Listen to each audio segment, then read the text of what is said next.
Hello, bruvs.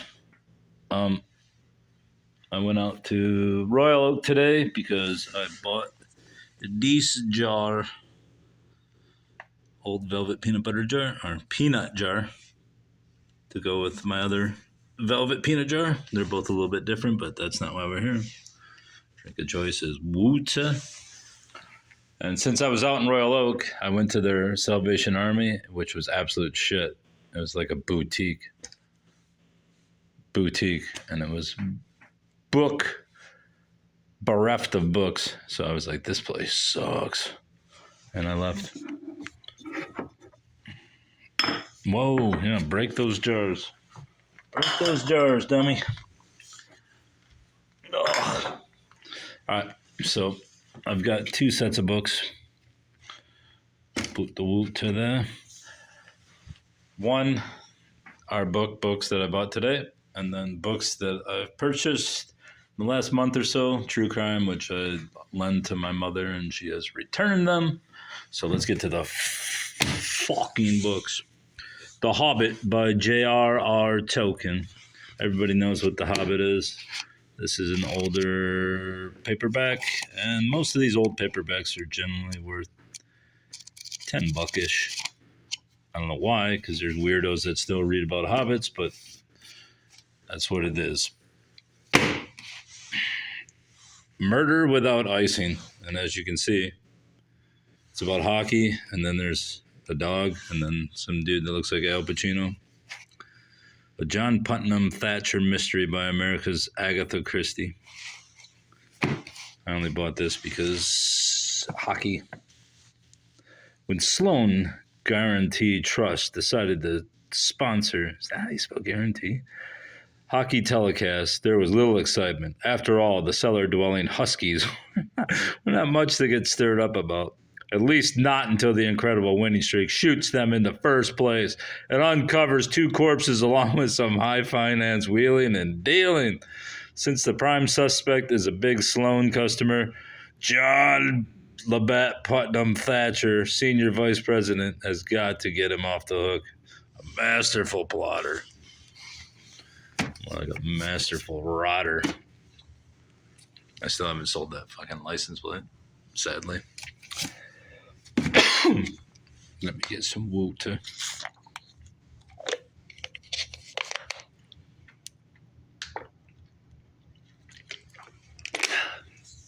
Mortal error. A ballistics expert's astonishing discovery of the fatal bullet that Oswald did not fire. The shot that killed JFK. Bonar Menninger. Obviously, you know who Kennedy is. He was the president that was assassinated in Dallas, 1963, by the Illuminati. This book's first edition, 1992. It will go into my Kennedy collection. There's Jackie smiling before they killed him. The book's in pretty good shape. I don't know if it's worth anything, but I don't care. It goes to my Kennedy collection. The Mystery of 2012. Predictions, Prophecies, and Possibilities by numerous authors. I'm sure it's a compilation. What will happen in 2012? Are we coming to the end of a cosmic cycle? Will there be an age of awakening or even an end to the world we know? For the first time, the leading authorities on the 29th... I guess I don't need to read this because we already know nothing fucking happened. Just like Y2K, nothing happened. Desperate Remedy by Mary Kitteridge. And again, as with several other books, I am taking the jacket off. At least I'm going to attempt to, although it's difficult one-handed. I will waste my time trying it. Even though I fail every time I try this on camera with one hand bowing. This time I will succeed because I'm doing it. Unless it's taped to the sumbitch, which it probably is. This is great camera work. This is fucking Scorsese. Who's that one guy? Eyes wide shut guy. Well, it would have came open if it wasn't for this sumbitch, for this meddling kid. These meddling kids. Stanley Kubrick. This is definitely David Lynch. Stanley Kubrick. See, I finally got one now. And I will attempt to put the next book in there. I don't know if this book's worth anything. I will check it out. I doubt it. I highly doubt it. But never know. Usually I check, but oh look, some little kid wrote in there. How cute. This thing is kicking my ass. This is a great book. Book site. The Life and Hard Times of Heidi Abramovich by Joan Rivers. Obviously, you got to get Joan Rivers because Joan was fucking great, even though I wasn't particularly a huge fan of her jokes. She literally didn't give a fuck and made a whole life of just doing whatever the hell she wanted. And plus, she stated that, what's his name? Mike Obama, Barack's husband, was a dude. She called him a tranny on, what was that? Inside Edition about 2 weeks before they killed her. The Illuminati put her to death. Plus, I thought Joan Rivers was hot. In a weird way. Milfy way. I think that's when my Jew fetish started. Anyway, that book's probably worth 10, 12, 15 bucks. Even though the jacket's kind of shoddy. And if I wasn't getting rid of it, I would put this in here. See how this works? I could have swapped it out at the store, but I feel like I should give them 50 cents. Seeking Spirits, The Lost Cases of the Atlantic Paranormal Society. Grant Wilson and Jason Hawes. I never liked that Grant guy. I don't know why. There's just something about him. Then when he quit, I was happy. Not that that show was believable, but it was better than, what's the show with the other guy, the muscle guy? Fuck's his name? You know who I'm talking about. Yeah, I don't believe in their show was mostly just pop culture garbage, but I got it because it's goes to the paranormal. This book is a mystery. Oh shit, I didn't even notice that it was chewed the fuck. I only got it for the cover anyway, so I don't really care about the book itself, which may or may not be worth money. I don't think it is.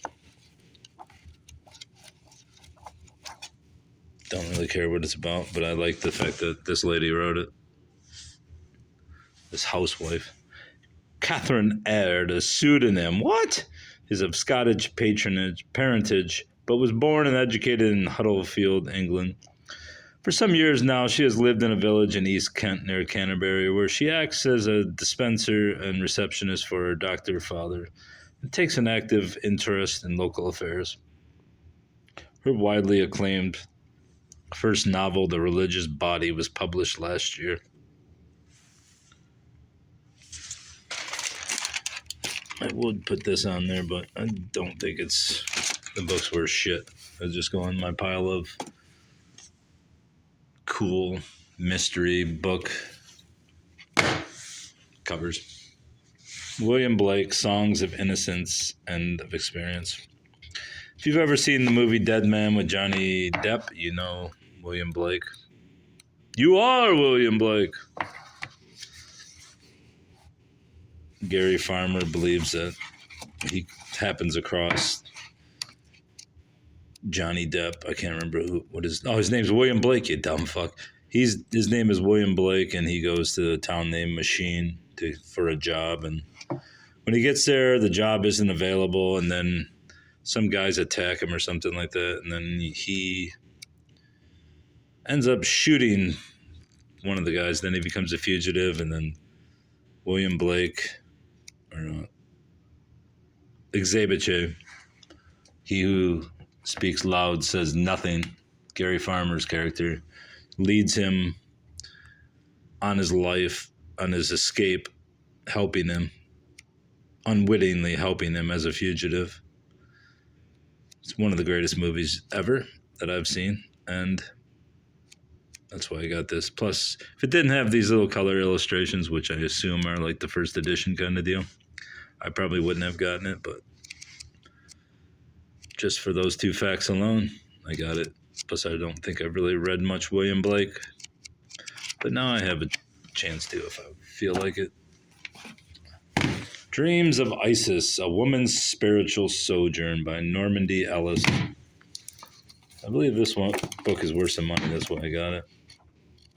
There was also a Stephen King book there, but it wasn't worth very much, even though I collect Stephen King books just despite Stephen King-ites. Even though I hate Stephen King. A luminous journey through the exotic Egypt of a woman's mind. Dreams of Isis, I almost said Lois, is a person. How would you put cursive on the back in small print? Dreams of Isis is a personal odyssey. Author Normandy Ellis's revelation of her essential self through the legacy of ancient Egyptian myth and the empowering embrace of the goddess Isis. From the author's prologue, this book relates the story of a woman learning to live amid her contradictions. Oh, fuck you. If you know you got contradictions and change them, you fucking bitch. I don't want to hear this shit. You're learning to live. You're actively learning to assuage the fact that you're being a piece of shit. Shape up, Normandy. Kings and Queens of England, revised and updated by Reginald Deerfield, that was close. Eric R. Delderfield. The first king of Egypt was Egbert. Part of Richard I's body was buried in one place and pot in another. The young Henry VIII was an accomplished scholar, musician, and athlete. The party names Whig and Tory were originally terms of contempt, meaning respectively horse drover and Irish robber. Well, that's cool. I don't particularly like the Royals, but what's that song by Lords? We could be Royals. I don't know. The Pale-Faced Lie, A True Story by David Crow. Anything that brings up race, I will pick up.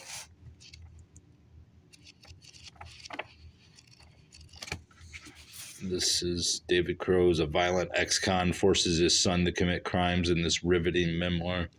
Growing up on the Navajo Indian Reservation, David Crow and his siblings idolized their dad, a self-taught Cherokee who loved to tell his children about his World War II feats. But as time passed, David discovered the other side of Thurston Crow, the ex-con, with his own code of ethics that justified cruelty, violence, lies, even murder, intimidating David with beatings. Thurston coerced his son into doing his criminal bidding. David's mom, too mentally ill to care for her children, couldn't protect him. Oh, that poor little soul. All right, on to the true crimes. I have about 100 true crime books at this point. Probably 200. More closer to 200, I'm guessing. No, I'll go with 100. I plan to sell them all. I usually sell them in bulk lots. And I used to be able to get them for much cheaper than the 50 cents, but my mother reads them, and that's what happens. I think she's read this one before and just keeps rereading books. I've read so many murder books, literally hundreds, that she doesn't even remember which story's which. Anne Rule is a former Seattle policewoman and the author of 14 new books. You know who she is.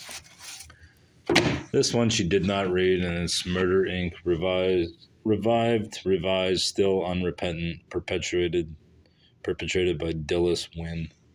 Fresh trouble brewing from 40 new conspirators plus 10 tea mysteries, so definitive you can smell it. Turn the page. It's just... Oh, Catherine Aird. What the fuck? I thought she was just a nobody. The devout Vikers, curates, and relentlessly inquisitive clerics. That's weird that Catherine is in there. I've never heard of her. And I've actually collected mystery books because they used to be decent sellers, though they're not really. believe these are mysteries based on, I don't know. Murder Inc. contains a book within a book. The one within the Tainted Tea tragedy is told on 3 pages, beginning each Murder Inc. chapter with additional clues strewn throughout. There are at least 2 clues to a chapter. Some would call them red herrings. Oh, so maybe they're not real stories. I don't care. I got it anyway. I'll Be Gone in the Dark. One woman's obsessive search for the Golden State Killer, Michelle McNamara. Not in very good shape. My mother always gets mad because in every book I lend her, there's always small bits of life stories of people. And she especially gets irritated about people that talk about deviant sex acts. And she's like, why would you put that in a fucking book? And well, because you got to fill 300-400 pages for some mentally fucking ill slob who has no life and they have to just keep reading books for any kind of enjoyment in life. I'm of the Friedrich Nietzsche mindset that why not just say what you have to say in a paragraph, what it takes others to fill in a goddamn book, a novel. A Woman Scorned, the real-life case of billionaires killer Susan Cummings.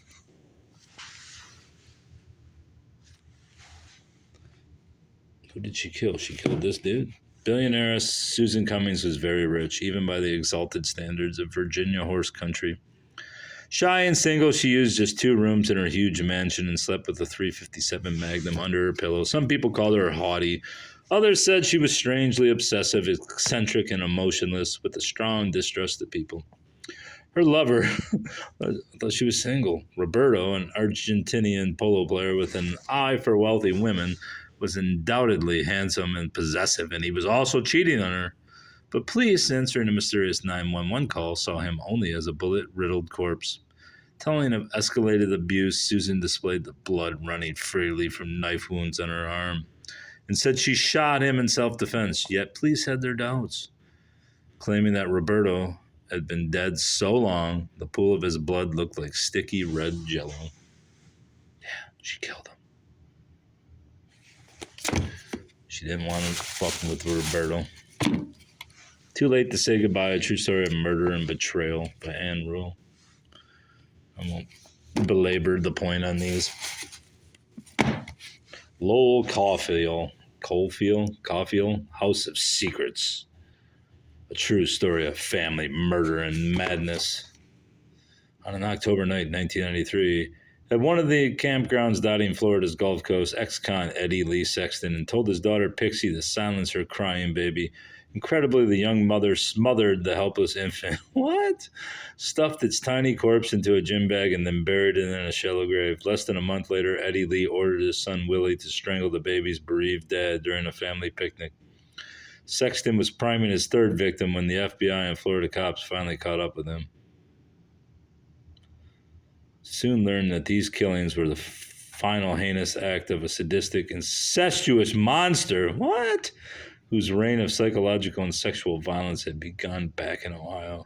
For years, Eddie Lee whipped his children daily, raped his daughters, abused his sons, and even fathered 3 inbred Sexton babies. But in early 1992, after teenage Marshall Sexton's courageous flight to authorities, the walls of silence surrounding this host of horrors crumbled. By 1995, Sexton would be sitting on Florida's death row. All right. Well, at least he stuck around for his kids. In this case, you probably didn't want Dad sticking around. Evil Beside Her, Catherine Casey. The true story of a Texas woman's marriage to a dangerous psychopath. I guess it's that guy. Sleeping with a monster. At first, Linda Bergstrom's marriage to her husband James was idyllic. They were young and in love. He was about to enter the Navy, and she was eager to start a family, but it wasn't long before the dream exploded. James became abusive and violent, prone to sudden bursts of anger, long silences, and unexplained disappearances. But Linda vowed to hold on despite the pain and fear and her disturbing suspicions about her husband's secret life. Then, not long after their move to Houston, Texas, She made a terrifying discovery. James's hidden cache, containing duct tape, a ski mask, and handcuffs. No longer could Linda Bergstrom deny this hideous truth. Well, you tried to, baby girl, but you couldn't do it. Into the water. An astonishing true story of abduction, murder, and the nice guy next door. To authorities, she spilled the shocking details of a night of horror. She was young, terrified, still bound in handcuffs, where she was found on the street screaming for help. It was the lead they'd been desperate for in a multi-state manhunt for an elusive serial killer. Where the witness took them was the last man anyone would have suspected. Richard Markovich was beloved by friends and family. He was handsome, intelligent, and compassionate, serving a spotless 8 years in the Navy. Wait, 2 guys in a row in the Navy? Is this fucker in the Navy too? Yeah, 2 Navy men. Maybe this is a theme here. Footsteps in the snow, 1 shocking crime, 2 shattered families, and the coldest case in U.S. history. 1957, Sycamore, Illinois. Wait, I thought there was Jack the Ripper. I guess that wasn't American, was it? Christmas was 3 weeks away, and 7-year-old Maria Ridolph was out to play. Soon after, a figure emerged out of the falling snow. He was very friendly. Minutes later, Maria vanished, leaving behind an abandoned doll and footsteps in the snow. In April, a spring thaw gave up Maria's body in a nearby wooded area. The case attracted national attention, including that of the FBI and President Eisenhower. In all, 74 men and 3 women fell under suspicion. 74 men? But no one was ever charged with the crime. Incredibly, 55 years later, the coldest case in the history of American jurisprudence would be reopened. It happened after a 74-year-old former neighbor of the Ridolph named Eileen Tessier made a stunning deathbed confession to her family about a dark past and a darker secret they knew nothing about. 2 families would be joined by despair and retribution, and in an astounding turn of events, Maria Ridolph's killer would finally be brought to justice. So they saying a bitch did this? Some crazy bitch? I wonder if she was in the Navy. Why'd you do it, baby girl? Why would you kill a baby girl? Anne Rule, worth more dead in other 2 cases. It's a compilation. Possession, a novel. My mother was not happy about it being a novel. The Sunset Murders by Louise Farr, the true story of a woman who would do anything for love and the lover who taught her to kill. A gripping study of homicidal depravity that challenges the normal mind. Anne Rule. Anne's got to get her fingers in everything. I bet you Anne killed some people too. The unlikeliest of couples. They met at the Little Nashville Club in North Hollywood, California. Doug Clark was a charmer. That guy was a charmer. He looks like a fucking cult leader. Was a charmer, a handsome and eloquent golden boy who made Carol Bundy, a matronly 37-year-old mother of 2, feel beautiful. She thought she was in love.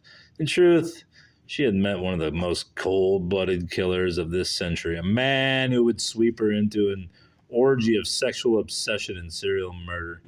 Doug Clark transformed Carol into his ideal woman, someone who loved him enough to kill. Together, they cruised the Sunset Strip in a blue Buick station wagon. That's fucking brilliant. Looking for a prostitute for what?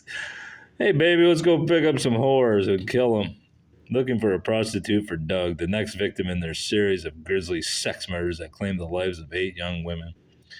By the time their depraved odyssey ended in a Los Angeles courtroom, Carol Bundy, who had once considered herself Mrs. Average America, would tell police, "It's fun to kill people. If I were allowed to run loose, I'd probably do it again." I want to see what Carol looks like.